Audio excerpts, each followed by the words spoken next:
Hello students, class 10. Once again we are here. In a history I was telling you nationalism in India.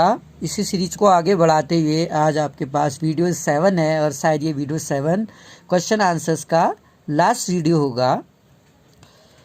Okay, let us start.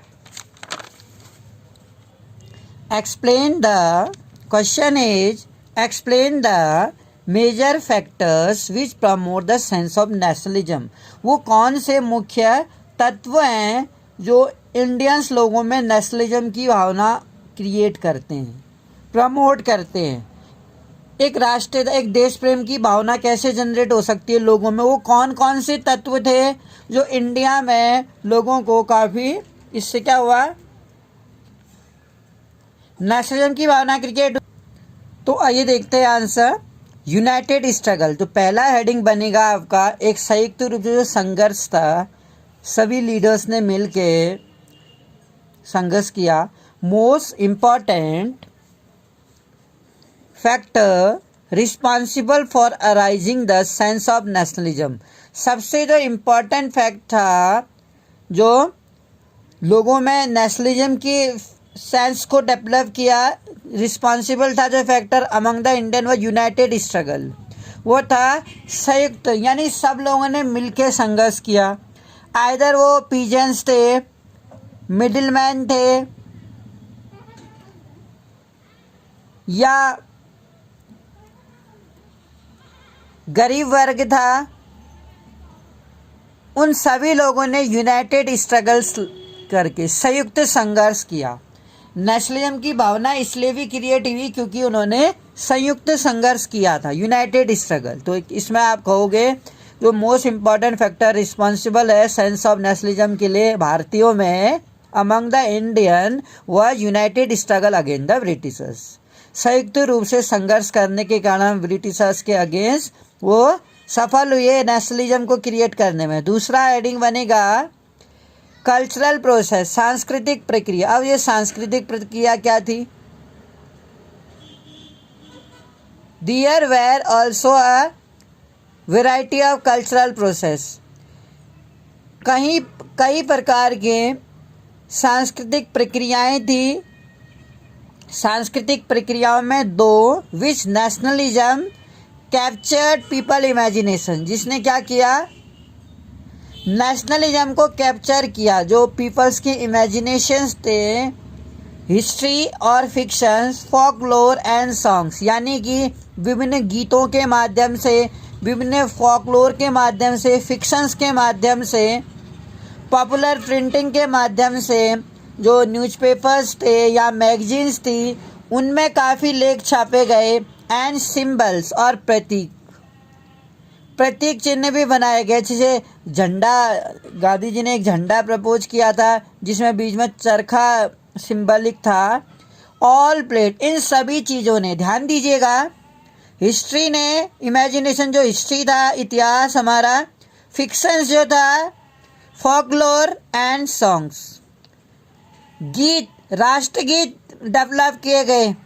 जैसे वंदे मातरम आपने सुना होगा, एक राष्ट्रगीत के रूप में उभरा 1905 में बंगाल पार्टीशन के दौरान. पॉपुलर प्रिंट जो थे, बहुत प्रसिद्ध जो प्रिंट लेख थे, क्योंकि ब्रिटिशर्स के अगेंस्ट लेख छापे जाते थे, क्रिटिसाइज की जाती थी. हालांकि सेंसरशिप थी, मैं मानता हूँ, लेकिन फिर भी चोरी छिपे इन प्रिंट का प्रकाशन होता था. एंड सिंबल्स, प्रतीक, अलग अलग चीज़ों को, अलग अलग आंदोलनों को एक प्रतीक के रूप में दर्शाया गया. किसी प्रतीक से, किसी आइडिया को सिंबल से रिलेट किया गया. एलिगोरी जिसे बोलते हैं, यहाँ भी एलिगोरी था. All played a part in making, इन सभी चीज़ों ने, चाहे हमारे गीत हो, फॉकलोर हो, ड्रामा हो, फिक्शन हो, इन लोगों ने, इन सभी चीज़ों ने लोगों में नेशनलिज्म की भावना क्रिएट की. अगला पॉइंट, भारत माता. भारत माता को कौन भूल सकता है? जैसे जर्मेनिया थे और मेराइन, जर्मेनिया जर्मन की जो थी एलिगोरी, इसी तरह से इंडिया में भी भारत माता थी एलिगोरी, जिसे एक देश को एक शक्ल दी गई थी. और ये बहुत कठिन होता है जब हम एक देश को एक शक्ल प्रदान करते हैं, किसी आइडिया को हम किसी सिंबल से रिलेट करते हैं अपने किसी आइडिया को, उसको बोलते हैं एलिगोरी। आइडेंटिटी जो थी अब India came to be visually associate, जो भारतीयों की पहचान थी, आइडेंटिटी ऑफ इंडिया भारत की पहचान केम टू बी विजुअली किससे एसोसिएट, भारत माता की इमेज के साथ, विच वॉज क्रिएटेड इन 1870। याद रखिएगा 1870 में वह बनाई गई। एंड इन 1870 में बंकिम चंद्र ने वंदे मातरम लिखा। एक्चुअली जो ये वंदे मातरम था उन्होंने आनंद मठ किताब लिखी थी जो सन्यासियों के ऊपर आधारित थी। उस किताब में से ये वंदे मातरम लेख आया है as a hymn to the motherland. ये एक हिम है मदरलैंड के लिए, मातृभूमि के लिए, इंस्पायर्ड बाय स्वदेशी मूवमेंट। मैंने अभी भी बताया था जो स्वदेशी मूवमेंट था रविन्द्रनाथ टैगोर, यानी कि बंगाल पार्टीशन में ही स्वदेशी मूवमेंट चला गया रविन्द्रनाथ टैगोर के द्वारा।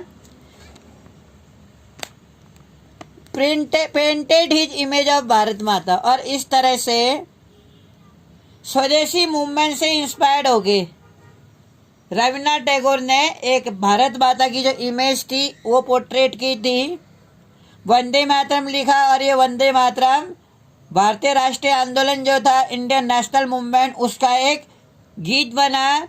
आंदोलनकारियों का, रिवॉल्यूशनरीज जो थे। अगला point, revival of Indian folklore, एक पुनः जीवन दान देने वाला था इंडियन जो फोकलोर था।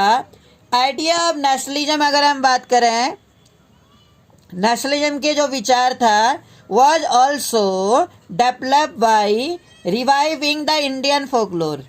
भारतीय जो फोकलोर थे, जो पुरानी कथाएं होती हैं या कुताने, उनको दोबारा से डेवलप किया गया। इन लेट 19th सेंचुरी में इंडियन नेशनलिस्ट जो थे बिगेन रिकॉर्डिंग फोक टेल्स, जो पुरानी एक हम कह सकते हैं पौराणिक या धार्मिक जो टेल्स होती हैं, फोक टेल्स या एक साहसिक कहानियाँ, sung by birds and they tour villages. और इस तरह से वो गाँव में गए, गाँव की ओर गए एंड सॉन्ग्स लीजेंड्स, और इस तरह से उन्होंने जो लीजेंड्स थे, जो बहादुर लोग थे, उनके उस इकट्ठा होके गीत गाए। इकट्ठा किया गया विलेजेस को, विलेजेज में गैदर, विलेजेज में एक गैदरिंग करने के लिए फोक सॉन्ग्स लीजेंड्स के उगाते थे। This was done to promote, ऐसा क्यों किया गया? This was done to promote traditional culture that had been corrupted and damage. हमारा जो ट्रेडिशनल कल्चर था, जो ओल्ड संस्कृति जो थी वो करप्ट हो चुकी थी और वेस्टर्न शक्तियों के द्वारा वो डैमेज हो चुकी थी। It was essential to preserve this folk tradition, ये बहुत ज़रूरी था टू प्रिजर्व, इसी फोक ट्रेडिशन को प्रिजर्व करना, in order to discover once national identity. और इस तरीके से एक फोक ट्रेडिशन से हम क्या कर सकते थे, एक देश के नेशनल आइडेंटिटी, एक देश की आइडेंटिटी, एक देश की आइडेंटिटी एक देश को शक्ल प्रदान करके, एक देश को इमेज प्रदान करके की गई।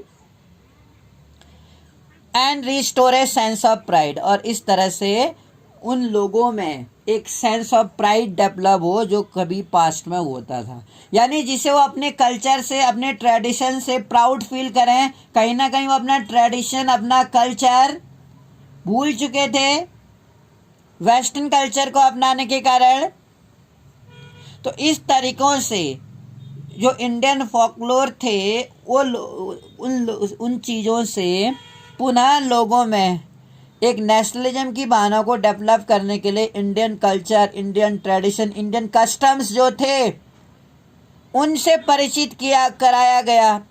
और कहीं ना कहीं वेस्टर्नाइजेशन शक्तियों से बहुत ही ज़्यादा क्या होता है, करप्टेड, भ्रष्ट कर दिया था। भारतीय समाज पूरी तरह से बर्बाद हो चुका था और कहीं ना कहीं खोखला हो चुका था, और ये ज़रूरी था, it was essential to preserve this folk traditions को रीति रिवाजों को, टू डिस्कवर एक देश में एक देश की आइडेंटिटी, क्योंकि एक देश की अगर आइडेंटिटी खत्म करनी है ना तो उसके कल्चर को चेंज कर दो, उनकी भाषा पर प्रभाव डालो। अगर देश में देश को गुलाम बनाना है तो एक भाषा एक ऐसी चाबी है जो उस देश के ताले को बंद कर सकती है। यानी कि उनके पूरा ट्रेडिशन, उनकी भाषा बदल दीजिए, कस्टम्स बदल दीजिए, तो डेफिनेटली हम कह सकते हैं शरीर बेशक उनका हिंदुस्तान में था, लेकिन जो मन हम कह सकते हैं, मन से वो क्या आ चुके थे, वेस्टर्नाइजेशन अपना चुके थे। शरीर उनका हिंदुस्तान में जरूर था। आइए बात करते हैं नेक्स्ट क्वेश्चंस की। Discuss the salt march. एक सॉल्ट मार्च के बारे में मैं आपको डिफाइन करूंगा, काफ़ी लंबा क्वेश्चन है, ध्यान दीजिएगा। Salt March two make clear, एक सॉल्ट मार्च को अगर हम देखें एक क्लियर किया गया, why it was an effective symbol, एक बहुत प्रभावशाली प्रतीक के रूप में। कोलोनलिज्म जो था, इस कोलोनलिज्म के अगेंस्ट जो रेसिस्टेंस था, रेसिस्टेंस एक विद्रोह जो था, क्यों माना गया एक प्रभावशाली प्रतीक? कॉलोनियलिज्म के अगेंस्ट रेसिस्टेंस माना गया। क्यों माना गया? एक नमक को ही, हालांकि इफेक्टिव सिंबल था ये, लेकिन कारण क्या थे इसके पीछे? इंपॉर्टेंट क्वेश्चंस भी है। The salt march was an effective symbol, जो साल्ट नमक यात्रा थी, वॉज एन इफेक्टिव सिंबल, एक प्रभावशाली प्रतीक था विद्रोह का, of resistance against colonialism. Colonialism के अगेंस्ट जो उपनिवेशिक थे, उपनिवेश जो थे कॉलोनियलिज्म, क्यों एक नमक तो ठीक है इफेक्टिव सिंबल था, although we agree that the salt was a effective symbol, but why the salt was a very effective symbol? क्यों सॉल्ट एक इफेक्टिव सिंबल बन गया और कॉलोनियलिज्म के अगेंस्ट रेसिस्टेंस का एक कारण बना? तो देखते हैं। It was the first time, ऐसा पहली बार था, that Indian leader decide to violate law. इससे पहले ऐसा कभी नहीं हुआ था शायद कि ये निश्चय किया गया हो कि किसी लॉ को वायलेट किया जाए, यानी कि एक विरोध किया जाए या तोड़ा जाए। भारतीय नेताओं के लिए शायद ये पहला मौका था ये निश्चय करने का कि इंडियन लीडर डिसाइडेड, उन्होंने निश्चय किया कि इसको लॉ को वायलेट किया जाए। People were now asked not only to refuse cooperation, ध्यान दीजिएगा इस बात को। अब लोगों को ना केवल कॉपरेशन, सहयोग देने से इनकार करने के साथ साथ also to break colonial laws. Civil disobedience की सबसे बड़ी पहचान है ये, जहां पर नॉन कॉपरेशन मूवमेंट्स में लोगों से कहा गया not to cooperate the Britishers. यहां पर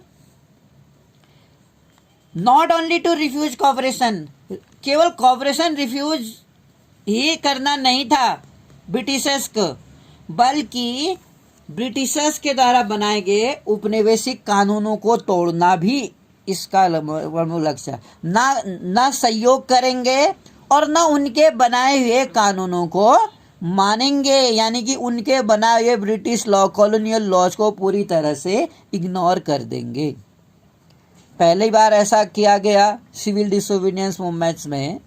दूसरा पॉइंट कहता है thousands of Indians in different part of the country broke the salt law. हजारों की संख्या में हजारों भारतीय देश के अनेक हिस्सों से इस नमक कानून को तोड़ने के लिए उन्होंने एक मुहिम छोड़ी, एक आंदोलन किया। मैन्युफैक्चर्ड साल्ट, नमक का उत्पादन किया। अब देखो नमक का उत्पादन कैसे किया, इसके लिए मैंने क्या कहा, ब्रिटिश कॉलोनियल रूल को वो नहीं मानेंगे, कॉलोनियल लॉज वो नहीं मानेंगे और कॉपरेशन भी नहीं करेंगे, ना ब्रिटिशर्स का कॉपरेशन करेंगे ना कॉलोनियल लॉज मानेंगे। यानी कि कोई फेवर की एक्सपेक्टेशंस नहीं थी इंडियंस से, ब्रिटिशर्स को कि इंडियंस लोग किसी मामलों में सपोर्ट करेंगे या फेवर करेंगे किसी लॉ के फेवर में। ये तो पूरी तरह से इंडियंस लोगों ने एक बिगुल बजा दिया था ब्रिटिशर्स के अगेंस्ट। कब? जब सॉल्ट पर टैक्स लगा दिया गया था। तो देश के अनेक हिस्सों से, भारत के कई अनेक हिस्सों से हजारों की संख्या में उन लोगों ने नमक के कानून को तोड़ दिया, क्योंकि नमक जो ऐसी जरूरी आवश्यक कमोडिटीज थी जो भोजन के लिए रिच और पुअर दोनों के द्वारा इक्वली कंज्यूम की जाती थी, और इसेंशियल कमोडिटी पर टैक्स लगाना तो नहीं था। सॉल्ट लॉ उन लोगों ने क्या किया, जहाँ जहाँ पर जो सॉल्ट फैक्ट्रीज थी, सॉल्ट मैन्युफैक्चरिंग फैक्ट्रीज थी कोस्टल एरियाज में, उन जगहों पर कई इंडियंस ने, वर्कर्स ने started agitations, went on strike, हड़ताल पर चले गए, एंड दे सेल्फलेसली, उन्होंने खुद ही क्या किया, दे देमसेल्व मैन्युफैक्चर्ड द सॉल्ट, खुद ही नमक उन्होंने बनाया। Demonstrated in front of government salt factory, government की जो सॉल्ट फैक्ट्री थी तमिलनाडु की अगर हम बात करें या कर्नाटक साइड की, जहाँ जहाँ क्योंकि गवर्नमेंट का ही एक बेटा मैं बताना चाहूँगा, ब्रिटिश गवर्नमेंट के पास ही अधिकार था नमक का उत्पादन करने का भारत में, इसीलिए तो ब्रिटिशर्स ने नमक पर टैक्स लगा दिया। इंडियंस लोग खुद ही अपनी मर्जी से नमक नहीं ले सकते थे, ब्रिटिशर्स की मोनोपोली थी। So that is why they forcefully imposed a salt tax on the Indians. Manufacture, ठीक है, धरना दे दिया गवर्नमेंट सॉल्ट फैक्ट्री के सामने, धरना दे दिया गया। हजारों भारतीयों ने नमक कानून को तोड़ दिया और नमक फैक्ट्री के सामने, गवर्नमेंट सरकारी नमक फैक्ट्रियों के सामने धरना दे दिया, डिमॉन्स्ट्रेटेड किया। देखते हैं अगला point. As the movement spread, और जैसे ही गवर्नमेंट सॉल्ट फैक्ट्रीज के in front of the government salt factory, the people demonstrated against the policies of the governments. तो ठीक है, विरोध चल रहा था। जैसे जैसे ये मूवमेंट स्प्रेड हुआ, इसके साथ ये डिमांड की गई कि फॉरेन क्लोथ, जो विदेशी कपड़े हैं, क्यों? क्योंकि कॉलोनियल लॉ पूरी तरह से इग्नोर कर दिया, कॉलोनियल लॉज को, और कॉपरेशन तो देना ही था, कॉपरेशन नहीं देना था। किस तरीके से मूवमेंट जो फैला उसमें विदेशी कपड़ों का बहिष्कार किया गया, इसी नमक का सॉल्ट टैक्स के अगेंस्ट। लीकर शॉप्स वर पिकेटेड, जो शराब की दुकानें थी उसकी घेराबंदी की गई। Peasants refuse to pay revenue. देखो ना, एक तरफ सॉल्ट टैक्स का विरोध हो रहा था, दूसरी तरफ ये मूवमेंट इतना विकराल रूप ले रहा था कि विदेशी कपड़ों का, इसमें भी वही चीज की गई 1930 में जो 1921 में की थी नॉन कॉपरेशन मूवमेंट के दौरान, फॉर योर काइंड इंफॉर्मेशन। तो जैसे ही ये मूवमेंट फैल रहा था तो विदेशी कपड़ों को बहिष्कार किया गया, शराब के liquor shops were picketed and peasants refuse to pay revenue, और किसानों ने रेवेन्यू को चुकाने से, टैक्स चुकाने से इनकार कर दिया, क्योंकि टैक्स भी वो कैसे चुकाते, मंदी का दौर जो चल रहा था 1929 का, जिस कारण से उनके पास उतनी फसल के उनको अच्छे प्राइस नहीं मिल रहे थे, ना उनकी फसल बिक रही थी। पीजेंट्स ने रेवेन्यू चुकाने से मना कर दिया। आपको याद होगा ये ब्रिटिशर्स से रेवेन्यू को रिवाइज करने की डिमांड कर रहे थे, जिस कारण से बिना रेवेन्यू को रिवाइज किए सिविल डिसोबीडियंस वापस ले लिया गया था 31 में, जिसके कारण 32 में दोबारा शुरू होने पर इन पीजेंट्स ने सिविल डिसोबीडियंस में पार्टिसिपेट नहीं किया था। Peasants refuse to pay revenue and चौकीदारी tax, जो भी चौकीदारी टैक्स लगते थे उनको देने से मना कर दिया। और विलेज के जो ऑफिशियल्स थे, गांव के जो अधिकारी थे, उन लोगों ने अपनी जॉब से रिजाइन कर दिया।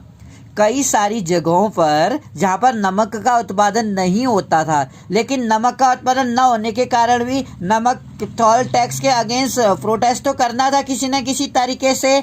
तो इसके लिए उन्होंने, जो ब्रिटिशर्स ने कॉलोनियल लॉज बनाए थे, उसमें एक फॉरेस्ट लॉ भी था, फॉरेस्ट पीपल वायलेट, जो फॉरेस्ट जंगल के जो फॉरेस्ट हम कह सकते हैं आदिवासी पीपल वायलेट कर दिया उन्होंने, यानी कि तोड़ दिया जंगल के कानून। गोइंग इन रिजर्व फॉरेस्ट, वो लोगों ने क्या किया, आदिवासी लोगों ने रिजर्व फॉरेस्ट में जाने लगे और to collect wood and graze cattles. क्या बात है। इस तरीके से फॉरेस्ट ड्वेलर्स ने यानी आदिवासी लोगों ने जंगल के लिए जो रिस्ट्रिक्शंस लगाए गए थे उन रिस्ट्रिक्शंस को अनफॉलो करते हुए अपने जानवरों को जंगलों में रिजर्व फॉरेस्ट में छोड़ दिया और वहाँ से वो फ्यूल कलेक्ट करने लगे, फोडर कलेक्ट करने लगे जानवरों के लिए और फल फूल लेने लगे और हंटिंग करने लगे। जो कभी इनके लिए रिस्ट्रिक्शन था, ब्रिटिशर्स ने रिस्ट्रिक्शन लगा दिया गया था, उन रिस्ट्रिक्शंस को इन आदिवासियों ने मानने से इनकार कर दिया। और वहाँ जो गवर्नमेंट मैन्युफैक्चरिंग सॉल्ट फैक्ट्रीज थी वहाँ पर डिमॉन्स्ट्रेशन अलग चल रहा था और देश के पूरे हिस्से में in the entire country foreign goods का विरोध चल रहा था। फॉरेन क्लोथ जलाए गए थे, महिलाओं के द्वारा पुरुष के द्वारा शराब के दुकानों की पिकेटिंग की गई थी। फिफ्थ पॉइंट होगा इसका कि किस तरह से सॉल्ट मॉर्च रेसिस्टेंस का कारण, रेसिस्टेंस बना विद्रोह, रेसिस्टेंस पीपल्स के लिए। वरीड बाय द डेवलपमेंट, इस विकास से चिंतित होके जो कॉलोनियल गवर्नमेंट थी, उपनिवेशिक सरकार थी, began arresting the Congress leader, एक एक करके कई सारे कांग्रेस के सत्याग्रहियों को, वी कॉल देम सत्याग्रही, सत्य की मार्ग पर चलने वाले, उन सत्याग्रहियों को एक एक करके जेल में डालने लगी। आपको अगर याद हो तो जब सॉल्ट टैक्स के अगेंस्ट पूरे देश में एक उबाल आ रहा था, महिलाएं भी अपने बच्चों को लेकर सड़कों पे आ गई थी और इन महिलाओं पर भी लाठी चार्ज किया गया, स्ट्राइक्स हुए, the people went on the strikes, हड़ताल की गई हर जगह पर और पुलिस ने ब्रूटलिटी अपनाई, ब्रूटल एक्ट अपनाया और इन पर लाठी चार्ज किया और कई सारे लाखों लोगों को जेल में डाल दिया। लेड टू वायलेंट क्लैश, और हिंसक झड़प हो गई। क्लैश कहते हैं झड़प, एक दोनों लोगों के, ब्रिटिशर्स आर्मी, ब्रिटिशर्स यहाँ पुलिस कहेंगे, ब्रिटिशर्स पुलिस और कांग्रेस के बीच में एक वायलेंट क्लैशेस हुए। कई जगहों पर लोग आग बबूला हुए, एंग्री क्राउड जो थी, जो आक्रोशित भीड़ थी, डिमॉन्स्ट्रेटेड, उन्होंने सड़कों पर धरना दिया, फेसिंग आर्म्ड, और जो आर्म थे, जो अस्त्र थे, कार्स और हर जगह पर कारों में या पुलिस पर फायरिंग करने लगे। And police firing many people kill, और इस पुलिस फायरिंग के दौरान या इस जगह पर कई सारे लोग मारे गए। होना ही था, लोग जब सड़कों पर आ गए, जब झड़प इतनी ज़्यादा बढ़ गई, क्लैशेस हुए, टकराव की स्थिति आ गई, तो कहीं ना कहीं से या हम कहें कि पुलिसमैन और आइदर पीपल दोनों लोग मर रहे थे। When Mahatma Gandhi himself was arrested, और इन्हीं दौरान, अगर मैं आपको बताऊं, इन्हीं दौरान, जैसे अगर आपको याद हो बेटा, जो अच्छी तरह से पढ़ रहा है उसे याद होगा, जब याद कीजिएगा, मैं रिमाइंड करा रहा हूं, जब रॉलेट एक्ट लागू कर दिया था उसके अगेंस्ट गांधी जी ने इंटायर कंट्री में हड़ताल की थी, ठीक हो गया। इस हड़ताल को कराने के उसमें गांधी जी को रिस्पॉन्सिबल मानते हुए ब्रिटिशर्स ने गांधी जी को गिरफ्तार कर दिया था, अगर आपको याद हो। ठीक है, इसी तरह से जब महात्मा गांधी को इस सॉल्ट टैक्स के अगेंस्ट मूवमेंट चला रहे थे, उन्होंने खुद को क्या कर दिया, हिमसेल्फ वाज अरेस्टेड, वो खुद गिरफ्तार हो गए। इंडस्ट्रियल वर्कर्स इन सोलापुर, और जो औद्योगिक श्रमिक थे सोलापुर में, जब गांधी जी अरेस्ट हुए तो सोलापुर के जो औद्योगिक श्रमिक थे उन्होंने पुलिस पर हमला कर दिया, attack police post, municipal building, जो नगर पालिका की बिल्डिंग्स थी उन पर हमला कर दिया और जो लॉ कोर्ट थे और रेलवे स्टेशन, इन सभी जगहों पर। अब ये कैसे याद रखोगे, एक ट्रिक सा हल्का बताता हूँ। ये पुलिस कैसे याद रहेगा और म्युनिसिपल कैसे याद रहेगा, लॉ कोर्ट कैसे याद रहेगा। हमारे पिथौरागढ़ में पुलिस थाना है, उसी के बगल में नगर पालिका है, म्युनिसिपैलिटी, और उसी के बगल में कोर्ट भी है। तो पुलिस स्टेशन लिख सकते हैं आप, म्युनिसिपल्स नगर पालिका बिल्डिंग, म्युनिसिपल बिल्डिंग नगर पालिका की बिल्डिंग, उसी के बगल में लॉ कोर्ट है। और सॉरी, यहाँ रेलवे स्टेशन नहीं है, लेकिन you will keep in your mind, railway station पर हमला किया गया, वहां पर जो काम करने वाले थे, all the structure that symbolize the British, ये सभी जो ब्रिटिश रूल को सिंबलाइज करते थे, कि ये ब्रिटिश शक्ति को दर्शाते थे। पुलिस स्टेशंस पर पुलिस देखी जा सकती थी ब्रिटिशर्स की, म्युनिसिपैलिटी पर काम करने वाले थे, लॉ कोर्ट्स में ब्रिटिशर्स के काम करने वाले लोग थे। इन सभी जगहों जो सिंबलाइज थे ब्रिटिश रूल, वहां पर हमला बोल दिया। और इस आउटकम से, इस सब परिणामों से जो मूवमेंट्स था, was the Gandhi Irwin pact, Gandhi Irwin के बीच में एक समझौता हुआ, जिसको दिल्ली एग्रीमेंट भी कहा जाता है। वो 1931 में हुआ था, देखो लिखा है, which was sign by Gandhi ji. Gandhi Irwin pact, Lord Irwin 1927 से 31 तक इंडिया के वाइसरॉय रहे थे। और आपको याद दिला दूं, गांधी जी ने 11 डिमांड्स को इरविन के सामने रखा था, जिसे इरविन ने रिजेक्ट कर दिया था, क्योंकि अनलॉजिकल लगती थी, लॉजिकल नहीं थी। शायद उन्हें ये लगता था, जिस पर गांधी और इरविन के इस जो पैक्ट था, दिल्ली एग्रीमेंट जो था, इस पर साइन कब हुए, 5 मार्च 1931 को। By this Gandhi ji Irwin pact, Gandhi ji consented to participate in round, इस समझौते के तहत गांधी जी ने ये एग्रीमेंट कंसेंटेड किया था, रजामंदी दी कि वो सेकेंड राउंड टेबल्स कॉन्फ्रेंस में लंदन में जाएंगे। And government agree to release political prisoner. एक खास बात है, जो गांधी जी की 11 डिमांड्स को तो नहीं माना था इरविन ने, लेकिन 5 मार्च 1931 को इन दोनों के बीच में दिल्ली में एक बैठक हुई थी। इस बैठक में गांधी जी ने ये सहमति दे दी कि वो लंदन में होने वाले राउंड टेबल कॉन्फ्रेंस में जाएंगे, जो 31 में होने वाला था। और एक दूसरी शर्त भी मान ली इरविन ने कि वो जितने पॉलिटिकल प्रिजनर थे, कैदी, उनको रिहा कर देंगे। इस तरीके से हमें पता चला कि सॉल्ट जो मार्च था, उसमें जो पीपल का रेसिस्टेंस था, कुछ कुछ नॉन कॉपरेशन मूवमेंट जैसा ही था, पर जितनी पार्टिसिपेशन वुमेन्स की थी, शायद उतनी पार्टिसिपेशन नहीं देखी गई किसी मूवमेंट्स में। मुस्लिमों का सहयोग भी बहुत कम रहा इस सिविल डिसोबीडियंस में, जितना नॉन कॉपरेशन के दौरान रहा था, मुस्लिमों ने उतना पार्टिसिपेट नहीं किया। तो आई होप बेटा आपको ये समझ आ रहा होगा। इसी एक्सपेक्टेशंस के साथ क्वेश्चन आंसर कराए जा रहे हैं कि अपकमिंग बोर्ड्स के लिए you will get a very good marks. Until, thanks for joining me.